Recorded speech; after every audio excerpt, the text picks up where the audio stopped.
네, 오늘은 너희가 택한 왕을 보라 라는 제목의 말씀을 우리가 함께 나누려고 합니다. 네, 사무엘상 12장 말씀은 우리가 앞에 단락 제목에서도 볼 수 있듯이 사사를 중심으로 한 지파 동맹 체제인 사사 시대가 이제 마지막이 되어가는 시점이고, 동시에 이제 새롭게 왕이 백성을 다스리는 왕정 체제에 시작할 즈음에 이제 이스라엘의 마지막 사사인 사무엘이 자신의 그 백성을 다스리는 통치권을 새롭게 세워진 사울 왕에게 넘겨주고 마지막으로 했던 고별 설교가 기록되어 있는 말씀입니다. 네, 따라서 오늘 본문은 12장 전체를 보는 것이 내용을 이해하는 데 도움이 되겠습니다.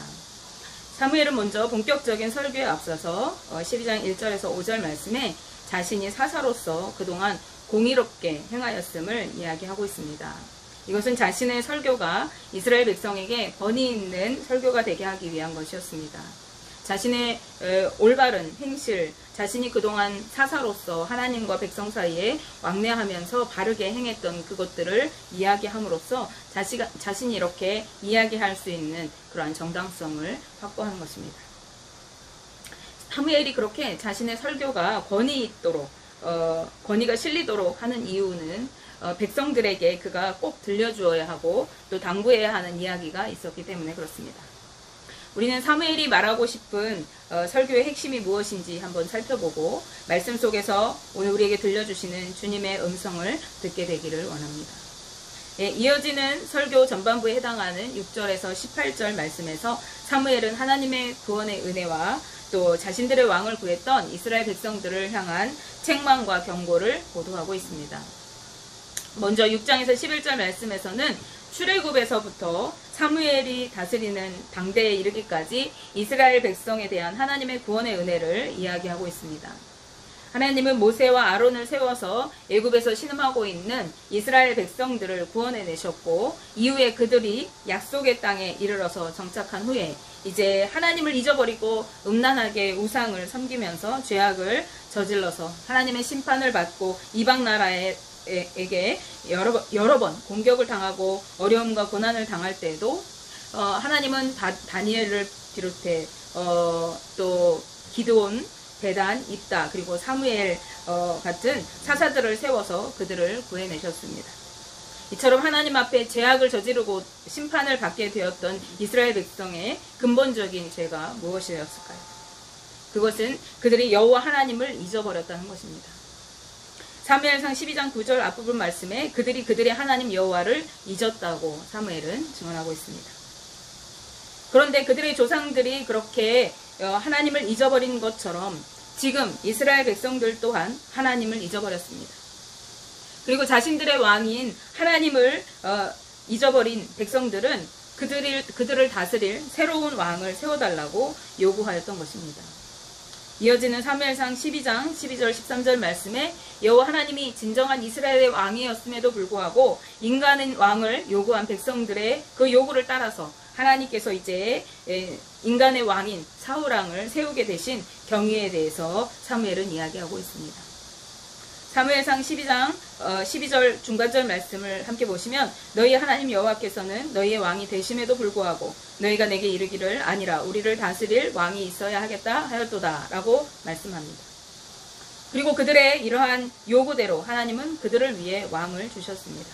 13절 말씀을 이어 함께 보시면 이제 너희가 구한 왕, 너희가 택한 왕을 보라, 여호와께서 너희 위에 왕을 세우셨느니라 라고 말씀하고 계십니다. 그런데 여기서 세우셨느니라 라고 하는 이 말은 앞부분에 6절쯤에 있어요. 모세와 아론을 세우셨다라고 할 때에 그 사용했던 단어와는 다른 단어를 사용하고 있습니다. 이것은 하나님께서 세우신 그 목적이 달랐다는 거예요. 하나님께서 모세와 아론을 세우셨을 때는 애굽에서 압제받고 있는 이스라엘 백성들을 구원하셔서 하나님 당신의 백성으로 삼기 위해서 하나님이 주도적으로 그들을 세우셨던 것을 이야기하고 있습니다. 그런데 하나님께서 사울 왕을 세우신 것은 백성들이 요구한 것을 하나님이 거절하지 않으시고 허용하신 것이었기 때문에 이것은 차이가 있는 것입니다. 이것은 하나님의 주도적이라기보다는 백성들이 주도적으로 요구하고 하나님이 그에 응하신 그러한 세움인 것입니다. 초대 왕이었던 사울의 이름인 원문은 샤울이라고 합니다. 발음이 샤울이라고 하는데 이는 어떠한 요청이나 요구에 의해서 불림받은 자라고 하는 뜻을 담고 있습니다. 그는 하나님께서 세우신 자였지만 동시에 백성들이 그 내면에 자리 잡고 있었던 인간적인 욕망이 투영된, 그래서 그들의 그 욕망으로 왕을 구했고 택한 자였던 것을 이야기하는 것입니다. 그들은 자신들의 진정한 왕이신 여호와 하나님을 배반하고 이방 민족으로부터 자신들을 보호해줄 왕, 이 나라를 견고하게 세워줄 왕을 세워달라고 하였던 것입니다.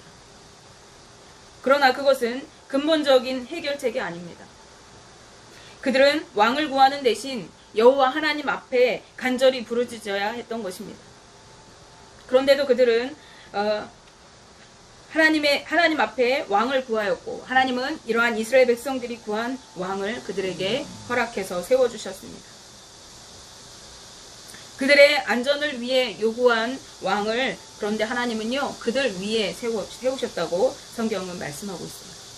그들 위에 세우셨다고 하는 것은 즉 자신들을 위해서 자신들을 보호하고 자신들의 안전을 지켜줄 왕을 요구했는데 하나님은 그들을 하나님께서 세우신 그 사울왕이 그들 위해서 군림하는 왕으로 이렇게 세워질 것을 이야기하고 계시는 것입니다. 그런가 하면은 전반부 마지막 부분인 14절에서 18절 말씀에서 사무엘은 진정한 왕이신 여호와 하나님을 불신하고 인간 왕을 구한 이스라엘 백성들을 향해서 엄히 책망하고 경고하고 있습니다.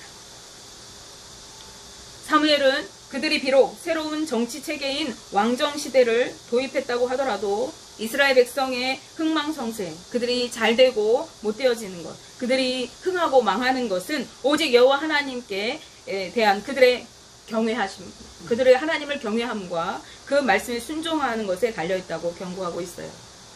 사무엘상 12장 14절 앞부분 말씀에 너희가 만일 여호와를 경외하여 그를 섬기며 그의 목소리를 듣고 여호와의 명령을 거역하지 아니하며 라고 말씀합니다. 여기에서 섬기며 라고 하는 말에 해당하는 말은 일하다, 봉사하다 라는 뜻으로 하나님 앞에서 봉사하다 라는 뜻입니다. 즉 하나님을 섬기고 예배하는 것을 의미하는 것입니다. 이것은 왕정 정치를 향한다 할지라도 이스라엘 백성이 여호와 앞에서 가져야 할 태도는 여호와를 경외하는 데에서부터 시작해야 하는 것이고 그를 섬기며 그의 목소리를 순종하는 데에 이르러야 함을 말하는 것입니다. 이스라엘의 진정한 왕은 여호와이시므로 이스라엘 백성들은 여호와 하나님에 대한 충성이 우선시되어야 하는 것이었습니다. 또한 인간 왕에 대한 충성이 먼저가 될 수 없음을 사무엘은 말하고 있는 것이죠. 이것은 이스라엘의 진정한 왕이신 여호와 하나님에 대한 충성을 인간에 대한 충성으로 맞바꿀 수 없음을 이야기하고 있는 것입니다. 이스라엘 백성들과 그들을 다스릴 왕은 여호와 하나님의 음성을 듣고 그분의 명령에 순종해야 하는 것입니다. 그리고 하나님을 섬기고 그분께 순종하는 것은 하나님의 음성에 귀를 기울이는 데에서부터 시작합니다. 내가 하나님의 말씀대로 살겠습니다 라고 수없이 고백하지만 하나님의 말씀에 귀 기울이지 않을 때 우리는 순종할 수 없습니다. 그런가 하면 더 나아가서 하나님의 명령, 즉 그분의 입에서 쏟아져 나오는 모든 언약의 말씀들을 지키는 것이 하나님에게 충성하는 것입니다. 그들이 충성해야 할 명령은 이스라엘과 하나님께서 맺으신 언약의 말씀입니다. 하나님과 이스라엘 백성이 맺은 이 언약은 하나님께서 무조건적으로 복을 주신다거나 이끌어 주시는 그러한 복이 아니에요. 하나님과 이스라엘 백성들이 맺은 시내산 언약이나 여기 광야에서 맺은 언약을 볼 때 그 언약들은 무조건 조건적인 언약입니다. 즉 그것을 지킬 때에는 하나님의 약속에 따라 축복이 임하지만 그 말씀을 어길 때에는 저주가 임하게 되는 것입니다. 초대왕인 사울왕은 백성의 목소리를 듣고 하나님의 목소리를 듣지 않았기에 하나님께 버림받게 되고 비참한 최후를 맞이하게 되고 말았습니다. 본문 15절 말씀에는 여호와의 목소리를 듣지 않고 명령을 거역하면 여호와의 손이 너를 치실 것이라고 말씀하고 있습니다. 이 표현은 하나님께서 징계하신다는 의미입니다. 언약 백성에 대한 이러한 하나님의 저주는 일방적인 것이 아닙니다. 그것은 이스라엘 백성들이 말씀에 순종하느냐에 따라 축복과 저주의 언약에 직접 참여하였기 때문에 그렇게 되어지는 것입니다. 축복을 하나님이 무조건적으로 주시지 않는 것처럼 하나님의 저주도 이유 없이 무조건적으로 하나님이 심판하시는 경우는 없다는 말입니다. 사울왕이 하나님으로부터 버림받은 이유는 그가 하나님과의 언약을 고의적으로 어겼기 때문입니다. 즉 하나님의 말씀을 듣지 않고 여호와 하나님의 명령을 거역하였기 때문에 그랬던 것입니다. 16절에서 18절 말씀에서 하나님께서는 왕이신 여호와 하나님을 저버리고 자신들을 위해 인간 왕을 구한 이스라엘의 죄악이 얼마나 크고 중한지를 나타내기 위해서 우레와 천둥을 동반한 비를 내리신다고 했습니다. 근데 이때에는 비가 내리는 그러한 시기가 아닙니다. 비가 내리지 않는 시기에 천둥과 우레를 동반한 비가 내리는 것은 하나님에 의해 이루어지는 기적 같은 초자연적인 사건입니다. 이때에는 밀을 거두는 때입니다. 밀을 베서 거두는 때인데 당시 이스라엘은 5월에서 6월경에 밀을 수확했다고 합니다. 그런데 이 5월에서 6월 이 기간에는 비가 전혀 내리지 않는 건기라고 합니다. 건기에 해당하는 이때에 비가 전혀 내리지 않는 이때에 우레와 천둥을 동반한 비가 내리는 것은 우연한 자연현상이 아니라 하나님께서 자신의 뜻을 나타내시기 위한 그런 행위였던 것입니다. 이스라엘에게 곡식을 거둘 때 내리는 폭우는 하나님의 심판의 도구이자 분노의 표현으로 여겨졌습니다. 하나님은 이 초월적인 자연현상을 통해서 이스라엘의 왕을 구한 일이 여호와 하나님 앞에서 얼마나 큰 죄인지를 알게 하시고자 했습니다. 사무엘상 12장 17절 말씀에 오늘은 밀 베는 때가 아니냐 내가 여호와께 아뢰리니 여호와께서 우레와 비를 보내사 너희가 왕을 구한 일 곧 여호와의 목전에서 범한 죄악이 큼을 너희에게 밝히 알게 하시리라 라고 말씀합니다. 이스라엘 백성들은 인간적인 그러한 인본적인 동기에서 택함받은 이스라엘 백성의 진정한 통치자이신 하나님을 그들의 왕이신 하나님을 배반하고 인간적인 왕 우리가 눈으로 보여질 때 저 이방 나라들이 왕에 앞장서서 우리를 쳐들어오는 저 나라들처럼 우리에게도 그럴듯한 왕이 있기를 구했던 것입니다. 사무엘은 이스라엘 백성들이 하나님의 초자연적인 일을 통해서 그들의 이 죄악을 이성적으로 바르게 인식하고 죄의 심각성을 깨닫기를 명령합니다. 그리고 하나님께 이 사무엘이 부르짖었을 때에 하나님은 우레와 비를 그들에게 보내셨습니다. 하나님께서 이스라엘 민족들을 구원하시는 그 원리는 이스라엘 민족들이 하나님 앞에 부르짖고 그 부르짖음에 대한 응답으로 하나님께서 이스라엘 백성들을 구원하시는 그러한 전형적인 구원의 공식을 가지고 계셨어요. 애굽에서 이스라엘 백성들이 노예로 살면서 고통 가운데 신음하고 부르짖었을 때 하나님은 모세와 아론을 보내셔서 그들을 출애굽시키셔서 구원해 내셨습니다. 또 아까 말씀드렸듯이 이스라엘이 가나안 땅에서 이방 민족들의 공격을 수도 없이 받으면서 괴로워하고 힘들어하면서 그들을 하나님께 부르짖었을 때 하나님은 그때마다 사사들을 보내시고 그들을 세우셔서 이방 민족으로부터 구원하시고 안전하게 그들을 보호해 주셨습니다. 그런데 오늘 말씀에서 암몬 족속과의 전쟁에서 이스라엘 민족이 여호와 하나님을 향하여 부르짖지 않은 뿐만 아니라 열방과 같은 인간적인 왕을 구했다고 성경은 말합니다. 더 이상 그들은 하나님을 찾지 않고 우리를 이끌어줄 눈에 보이는 안전한 왕을 구했던 것이죠. 이러한 불신앙의 상황에서 사무엘이 부르짖었을 때 하나님께서 사무엘의 그 부르짖음에 응답해 주심으로 참된 구원은 그들이 하나님을 향하여 부르짖을 때 그분의 응답 속에서 주어지는 것임을 보여주고 있는 것입니다. 이스라엘 백성들은 명령에 부응하여 백성들을 자신들의 죄를 자백합니다. 스스로 이렇게 말하고 있어요. 12장 19절 말씀입니다. 모든 백성이 사무엘에게 이르되 당신의 종들을 위하여 당신의 하나님 여호와께 기도하여 우리가 죽지 않게 하소서. 우리가 우리의 모든 죄에 왕을 구하는 악을 더하였나이다. 이스라엘 백성들은 이제 고백하고 있는 것이죠. 그들은 자신들의 죄의 심각성을 이제 깨달아서 회개하고 있는 것입니다.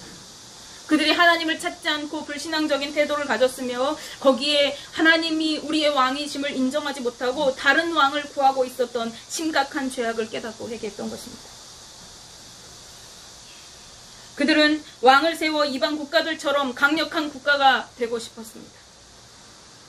그러나 택함받은 하나님의 백성들로서 그들의 본래의 목표와 사명은 하나님의 소유요, 제사장 나라요, 거룩한 백성으로 존재하는 것이었습니다. 이 사실을 외면하고 왕을 요구한 것은 하나님과의 언약을 파기하는 중한 죄인 것입니다. 그러나 사무엘은 그들에게 이제라도 여호와 하나님만을 섬기라고 권면하고 있습니다. 20절, 21절 말씀에 사무엘이 백성에게 이르되 두려워하지 말라. 너희가 과연 이 모든 악을 행하였으나 여호와를 따르는 데에서 돌아서지 말고 오직 너의 마음을 다하여 여호와를 섬기라. 돌아서서 유익하게도 못하며 구원하지도 못하는 헛된 것을 따르지 말라. 그들은 헛되니라 라고 말씀합니다. 그들은 부강한 나라를 이루고 자신들을 지켜줄 존재로 왕을 구하였습니다. 그러나 그들을 진정으로 큰 나라 되게 하고 안전하게 지켜주시기로 약속하신 분, 그 언약의 왕이신 분은 오직 여호와 하나님뿐이신 것입니다. 하나님은 그들이 구한 왕을 주셨지만은 그 왕조차도 백성을 구원할 존재가 아니라 하나님의 대리자로서 백성 앞에 서야 하는 그러한 존재였던 것입니다. 하나님은 이스라엘을 자기 백성으로 삼으신 것을 기뻐하시고 결코 버리지 않으시는 분이라고 사무엘은 말하고 있습니다.